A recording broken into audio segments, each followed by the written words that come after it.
CH10 Kevlar reinforced round belting. That's what we're going to be installing today. So what you'll see is that we've spliced one of the belts already, the line closest towards me. We're now going to be splicing the second line, the one furthest from me. What you'll notice over here, here's the splice. You can see there's plenty overmelt, and that's what you want. The overmelt, the purpose of that is to ensure that any chance of air bubbles are squeezed out and replaced with the hardened polyester, making sure that no air bubbles. Any chance of an air bubble is definitely a weak spot. So the more overmelt, the better, and that's also why I always oversize the lug. What you'll see here, line at the back, this is the one going in. What I always do is I make sure that the 2 points are as close together as possible.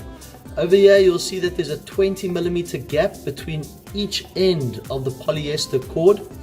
So with that bullet that's going to melt around that knot, it gives you the chance to make sure that it squeezes out all that air, and the polyester itself melts into the inside cavities of the Kevlar. Over here you'll notice that we've got the bullet fitted into the press with the holster readily available. Okay, just screw on that holster. I strongly suggest that you wear heat resistant gloves. This press gets flipping hot, yeah, to the point where you will burn. So pas op jong. Okay, it works with a 28 spanner if you need to tighten it as well. But what you want is you want this nut all the way to the press, exposing your bullet on the top. Now that bullet is going to be pushed down with a shaft, and then that final squeeze will be with a spring-loaded tension. Okay, next part. We've now got the part that we want to splice of the belt in the press. As you can see over here, bottom plate. Now you see that little hole. That's where all the polyester from that bullet that we put on the top of the press will be squeezed through there once it reaches temperature. Okay, so not in the middle of the press, hole directly on top, so we can squeeze all that polyester over that splice and into that Kevlar to ensure that we've got a quality join. Let's get cooking. Okay, so the press is in. You can see that all 4 knurled tensioners are evenly locking the belt from all 4 points of the press itself. You can see the cord is nice and snug, secured by 2 Teflon plates on either side, and then obviously that hot brass center where the elements are. Press is also plugged in. That's Zola. How's it, Zola? Good, good. Okay, so then you'll see the press is 100% ready to be turned on. I normally work on a cycle time of 3 to 4 minutes for the press to heat up.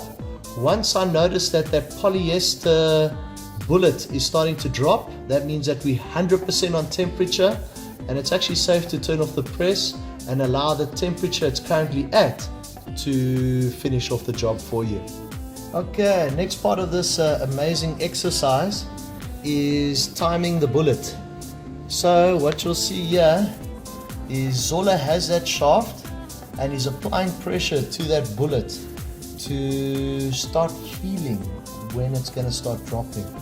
Now by feeling, here we go. He's got a bit of a feeling there. How are you feeling, Zola? Are you feeling it?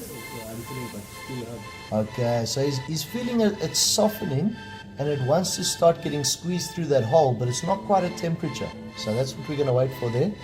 The moment it does become quite soft and drop quite quickly, okay, go for it. Now what he's going to do is he's going to take the spring-loaded shaft, put it on top, then he's going to take the swivel,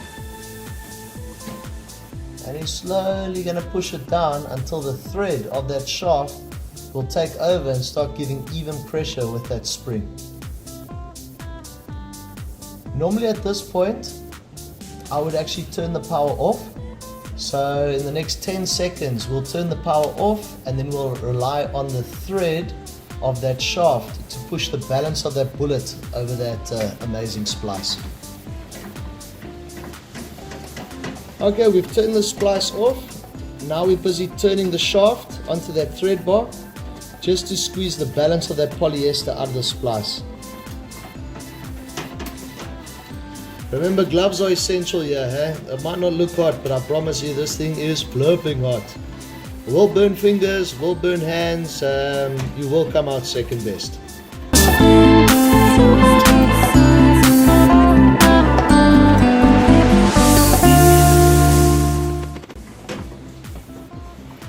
Okay, so we've reached the balance of the shaft there.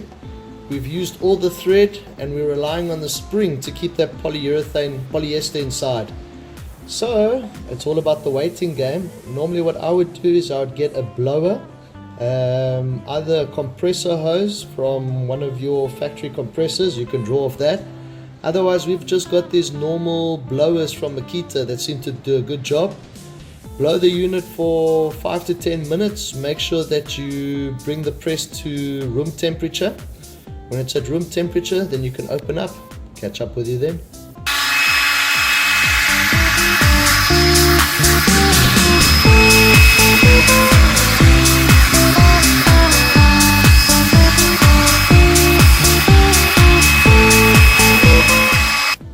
Well, like I've always said, when you're good, you're good. And you shouldn't be scared to blow your own horn, huh?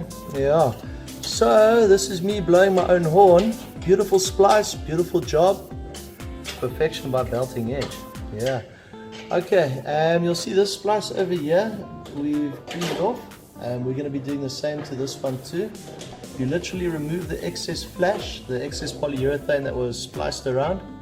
Tension up and run. Great. Anything else, check out our website, beltingedge.com. Follow us on the YouTube channel. We're generally putting on videos every 2 weeks, once a month. We're going to try and increase that to once a week. The whole thing is training, informing, and doing everything different. Great. Thanks for joining us. Cheers. Bye.